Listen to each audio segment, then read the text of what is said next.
বাড়িতে থাকা অল্প কিছু উপকরণ দিয়েই কিন্তু সুন্দর একটা রেসিপি তৈরি করে নেওয়া যায়, যদি না আপনি উপায়টা জানেন এবং তৈরি করতে পারেন।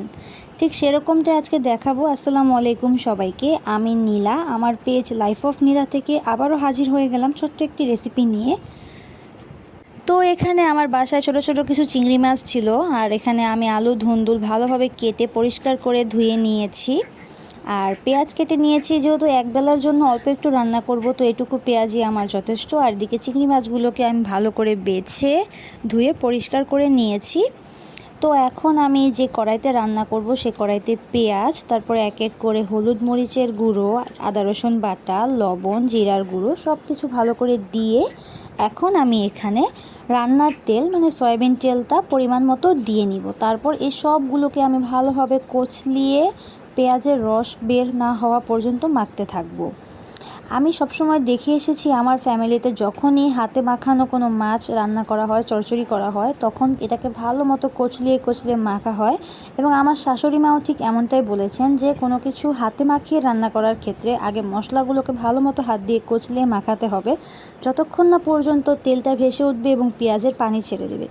এতে রান্নাটা খুব মজা এবং খুব মাখো মাখো হয়। শুধু মশলা দিলাম আর ছেড়ে দিলাম তাহলে কিন্তু রান্না মজা হবে না। রান্নার অনেকগুলো টেকনিক আছে। তো এখানে ভালো মতো মাখানোর পরে এখন আমি সবজিগুলোকেও দিয়ে দিলাম এবং এগুলোকেও ভালো মতো আমি মেখে নিলাম।